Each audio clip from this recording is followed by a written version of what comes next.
Hello दोस्तों, मैं हूं AR राहुराज और आप देख रहे हैं अपना YouTube channel AR study classes. सीधी बात नो बकवास, शुरू करते हैं आज की क्लास और कुछ नया सीख लेते हैं।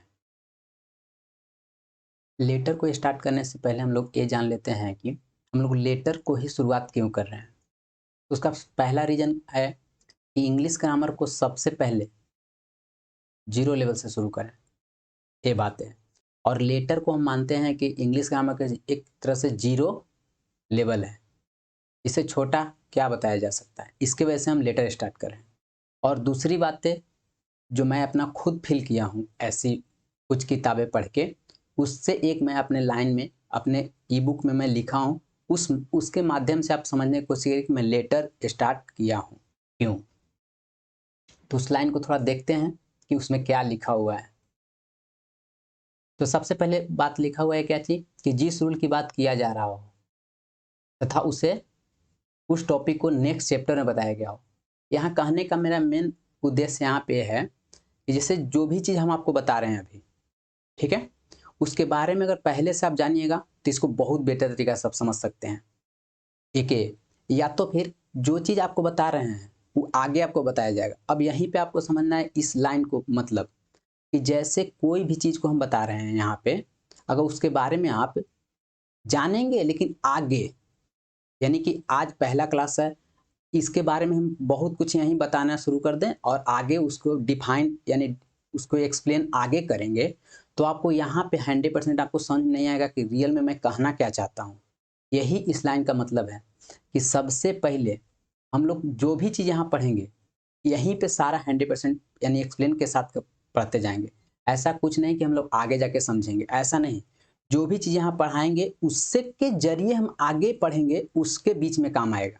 यानी कहने का मतलब यहाँ पे है कि जैसे अगर हम कुछ भी ये स्टार्ट किए आज से, तो जो भी आगे हम चैप्टर में यानी आगे हम नेक्स्ट क्लास में पढ़ेंगे, उसमें जो भी चीज़ बताएंगे वो पीछे से रिलेट करेगा, आगे से कभी नहीं, क्योंकि आगे वाला चीज़ हम उसमें रखेंगे ही नहीं। हम हमेशा पीछे जितना हम पढ़ाएं उसी के रिलेट कर कर के हम आगे बढ़ते जाएंगे इस तरीक़ा से, ताकि आपको कभी ये महसूस नहीं हुआ कि ये सब मैं नहीं जानता हूँ। यदि आप शुरू क्लास यानी कि पहला क्लास से आप शुरू किए हैं और आगे वन बाई वन करते देखते जाएंगे, तो आपको कभी भी ये महसूस नहीं होगा कि हम इंग्लिश ग्रामर में नहीं जानते हैं, या आपको ऐसा महसूस नहीं होगा कि हम कुछ नहीं जानते हैं और मुझे समझ में नहीं आता। ऐसा आप नहीं कर सकते हैं। बस यहाँ पे शर्त यही है कि पहला क्लास से एकदम वन बाई वन आप देखते जाइए। यहाँ पे जो भी चीज़ आप बताएंगे वो आपको आगे काम आएगा, क्योंकि आगे जितने बात बताएंगे वो पीछे से रिलेट करेगा। अब अगर आज इस क्लास को बढ़िया से नहीं समझेंगे तो अगला क्लास में आपको प्रॉब्लम होगा। अगर अगला क्लास को बढ़िया से नहीं समझेंगे तो उससे अगला क्लास में प्रॉब्लम होगा। यानी प्रॉब्लम यहीं पे फंसता है कि हमारा कहने का उद्देश्य है कि इस तरीका से पढ़ाएं कि पहले जो बता रहे हैं, आज जो क्लास में बता रहे हैं, उससे छोटा नहीं हो सके। यानी उसके पहले कुछ आपको आना चाहिए, तो बिल्कुल नहीं आना चाहिए, एकदम जीरो लेवल पे स्टार्ट किए हैं इसी के लिए। इसीलिए हम लोग लेटर को स्टार्ट कर रहे हैं, ठीक है। अब आपको क्लियर हो गया हो कि मैं लेटर को स्टार्ट क्यों कर रहा हूँ। तो सबसे पहले हम लोग लेटर को स्टार्ट करते हैं और जानने की कोशिश करते हैं कि लेटर है क्या। तो सबसे पहले लेटर का डिफिनेशन, एक और लेटर का डिफिनेशन पे दो तरीका से है, एक इंग्लिश ग्रामर, एक इंग्लिश में और एक हिंदी में। तो आपको जो अच्छा लगेगा उसके जरिए समझिएगा। बस मेरा ये यहाँ पे एक मानना है, देखिए जब आप शुरुआत में हैं, यानी कह सकते हैं कि जब आप शुरू में कोई भी चीज़ अगर इंग्लिश ग्रामर पढ़ रहे हैं तो आपको कुछ बुझा नहीं रहा है, यानी कि कुछ आपको समझ में नहीं आ रहा है, तो आप इंग्लिश ग्रामर को डायरेक्ट रूप से आप नहीं समझ सकते हैं कि इसमें क्या पढ़ेंगे या कैसे आगे बढ़ेंगे। तो इसीलिए आपको हम हिंदी में भी दिए हैं, क्योंकि इंग्लिश अगर आपको समझ में नहीं आएगा तो हिंदी के माध्यम से आप पढ़ सकते हैं और समझ सकते हैं। और जिस दिन आप खुद अगर इंग्लिश ग्रामर में अगर डिफिनेशन क्रिएट करना शुरू कर दिए, यानी आपने खुद से बना दीजिएगा, उस दिन से आपको इंग्लिश ग्रामर अच्छे से समझ में आने लगेगा और इसके अलावा आपको हर चीज़ आसान लगने लगेगा। उसके लिए थोड़ा वेट करेंगे, आगे कुछ नेक्स्ट क्लास के में बताते बताते आपको खुद से डिफिनेशन बनाना सिखा देंगे। बात क्लियर? ये चीज़ें हैं। तो सबसे पहले हम लोग आज की क्लास के स्टार्ट करते हैं लेटर से। तो लेटर, अब देखिए, लेटर को स्टार्ट करते ही आपको 2-3 बातें आपको ध्यान रखना है। इसको जरा सा भी आप ध्यान से नहीं देखेंगे तो आगे में प्रॉब्लम आएगा। वो कैसे, आज ही के क्लास में हम आपको सारा डिस्कशन के साथ बता देंगे कि अगर यदि आप पहले लेटर को नहीं समझते तो इसके बाद आपका प्रॉब्लम कहाँ होता। अगर लेटर को नहीं समझते तो और कहाँ प्रॉब्लम होता। यही आज के क्लास में ही 2-3 जगह एक ही चीज़ को हम रिलेट करके बताएंगे और इस तरीक़े से आपको ध्यान में देना होगा कि रियल में मैं जो बता रहा हूँ वो आपको समझना पहले चाहिए कि नहीं चाहिए। अगर नहीं समझते हैं तो अगला चैप्टर में आपको प्रॉब्लम आना एकदम निश्चित है, क्योंकि मेरा मेन उद्देश्य यही है कि हर स्टूडेंट पहला क्लास से लेकर सारे क्लास को 1 बाय 1 करके देखे। इससे आपको हर एक चीज़ को आपको समझ में अच्छे से आने लगेगा। ठीक है, चलिए अब हम डिफिनेशन की ओर चलते हैं। कह रहा है क्या कि letter is the smallest unit of a word या एनी लैंग्वेज, यानी किसी शब्द या भाषा की सबसे छोटी इकाई को लेटर कहते हैं। अब देखिए यहाँ पे 2-3 बातें हैं। सबसे पहला, लेटर के बस सिंपल से कह दिए कि हिंदी में क्या है, वर्ण या अक्षर। लेकिन यहाँ पे आपको समझने के लिए आपको सारे 1 बाय 1 समझने की कोशिश करिए। तो सबसे पहले थोड़ा सा हम 1-2 क्लास में हम हिंदी जो वर्ड माने आ रहे हैं हिंदी में जो, उसका थोड़ा डिफिनेशन ज़्यादा बेहतर से देंगे ताकि आपको एकदम अच्छे से समझ में आ जाए। तो सबसे पहले हम लोग ये समझ लेते हैं, लेटर का हिंदी अर्थ वर्ण और अक्षर होता है। लेकिन लेटर का सिर्फ एक है, लेकिन हिंदी 2 है, वर्ण और अक्षर। तो हम पहले यहाँ पे ये समझ लेते हैं कि वर्ण और अक्षर में क्या अंतर होते हैं कि नहीं। अगर ये आप समझ लीजिएगा उसके बाद आप लेटर समझिएगा। तो वर्ण और अक्षर में अंतर को जानने के लिए हम थोड़ा सा एक और दूसरे पेज पे जाएंगे, वहाँ से हम देखेंगे रिलेट करके कि क्या अंतर होता है। इससे आपको लेटर एकदम बहुत आसानी से समझ में आ जाएगा। और यहीं पे आप एक और बात समझ लीजिए, जो सबसे छोटी इकाई है, जो डिफिनेशन में आपको हमेशा जो दिया जाएगा उसके बारे में हम अक्सर हम डिस्कस करेंगे कि आप अच्छे से समझ सके, क्योंकि डिफिनेशन के अंदर ही सारा कुछ रहेगा। और एक और, सबसे पहले यहीं पे आपको हर एक चीज़ को आपको समझना भी है। क्यों?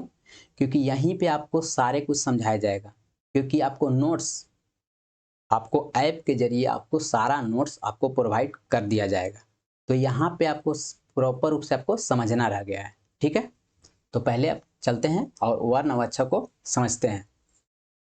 उसके लिए थोड़ा सा हम दूसरे पेज पे जाते हैं और समझते हैं। जैसा कि डिफिनेशन के आपको यहाँ पे आपको लिखा हुआ है क्या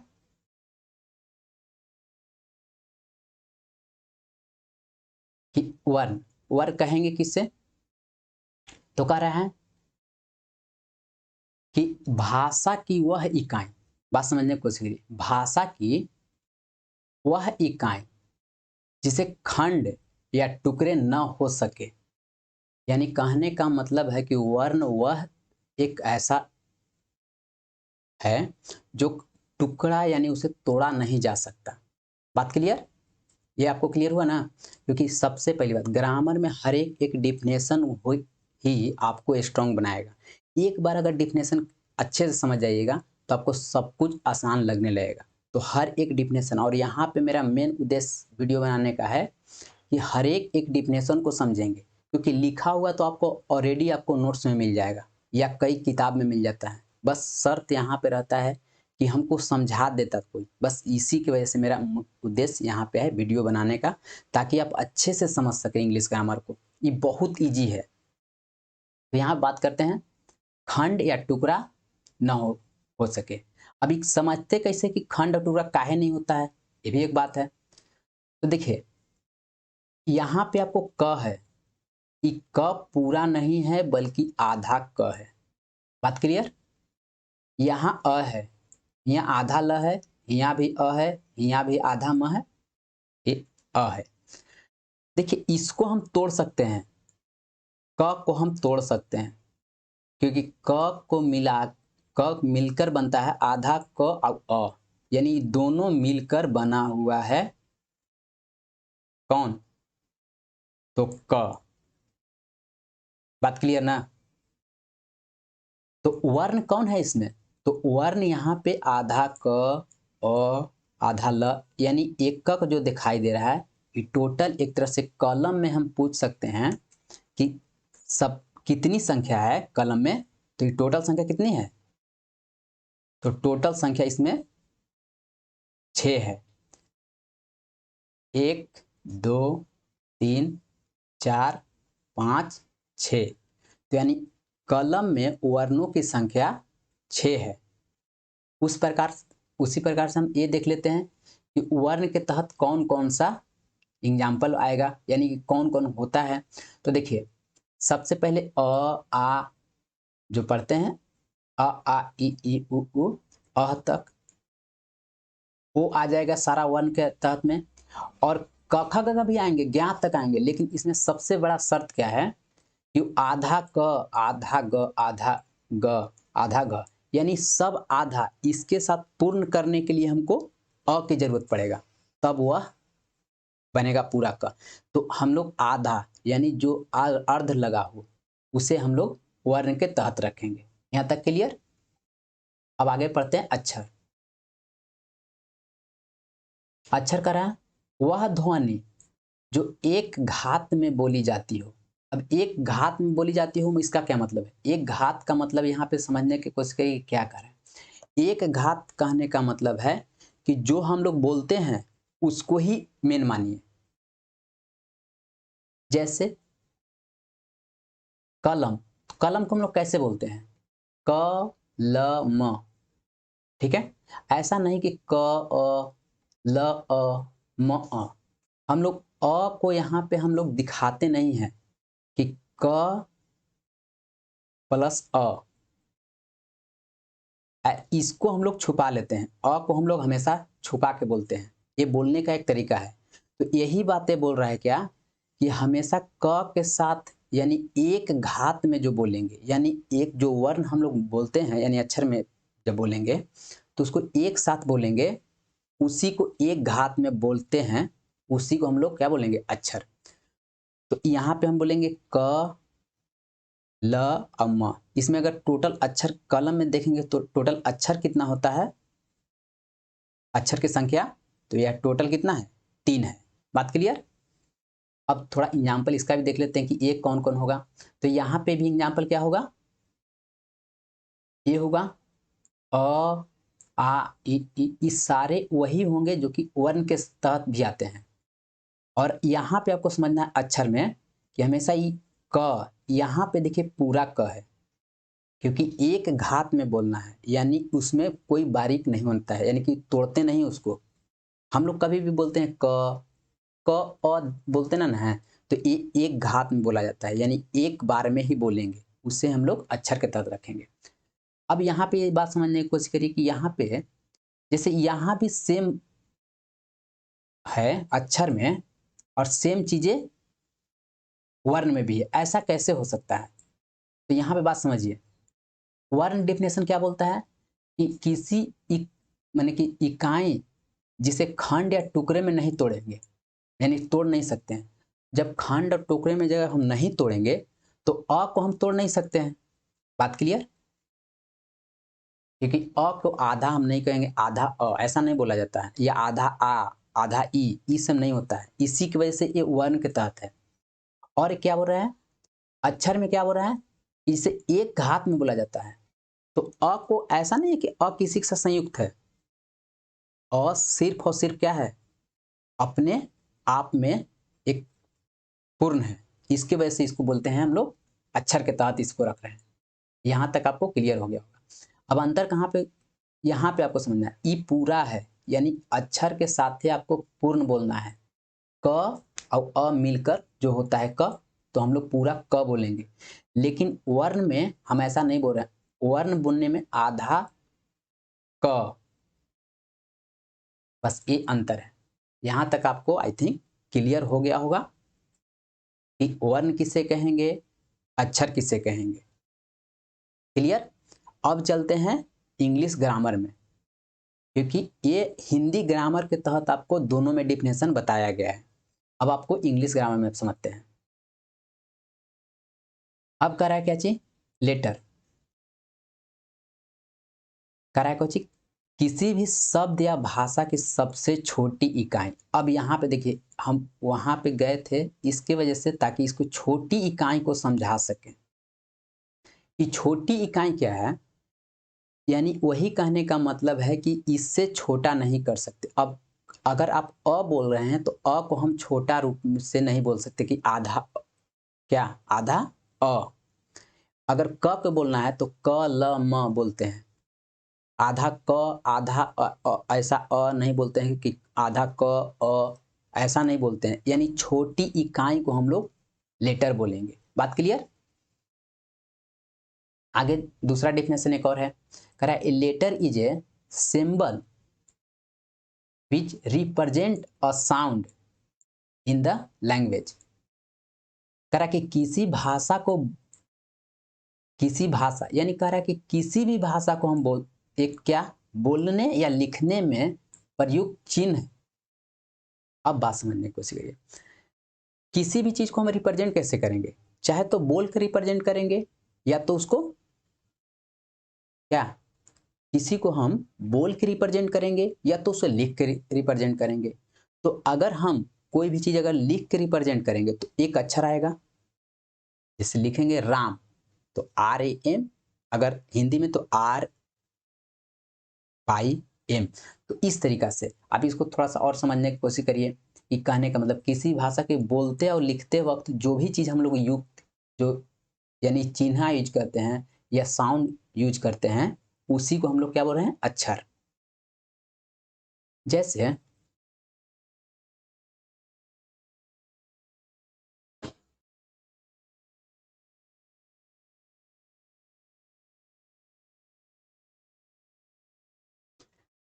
जैसे यहाँ पे हम देखते हैं, जैसे अब यहाँ पे एक लिखा हुआ है राम।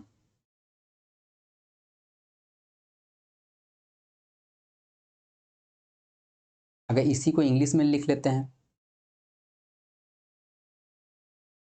RAM, तो देखिए एक तो हम क्या बोले, लिख के बताएं, यानी एक तरह से हम लिख के आपको दिखाएं कि राम, यानी कि राम लिख के। अगर अब इसको लिखा हुआ नहीं था तो पहले बोले थे राम, तो एक तरह से क्या किए कि कभी लिख के कभी बोल के, कभी लिखने में या तो बोलने में जो जिस चीज को हम यूज करते हैं। यानी पहले जैसे इसमें हम र को यूज किए, यहाँ पे आर को यूज किए, तो ये क्या हो गया, एक तरह से लेटर हो गया। यहाँ पे आर क्या है, कि वर्ण है या अक्षर है, हालांकि ये र यहाँ पे अक्षर है। तो इस तरीका से किसी भी चीज को हम लोग क्या, चाहे तो बोलने या तो लिखने में जो हम लोग यूज करते हैं उसी चीज को हम लोग यानी कि हम लोग लेटर बोलते हैं। तो ये आपको डेफिनेशन क्लियर होगा, किसी भाषा को बोलने व लिखने में प्रयुक्त चिन्ह यानी आर या तो र को हम लोग अक्षर या वर्ण कहते हैं। यहां तक आपको डेफिनेशन क्लियर हो गया होगा। आज के क्लास में बस इतना ही, मिलते हैं नेक्स्ट क्लास में और कुछ नया सीखते हैं। तब तक के लिए सीखो और सिखाओ, लाइफ में आगे बढ़ते जाओ।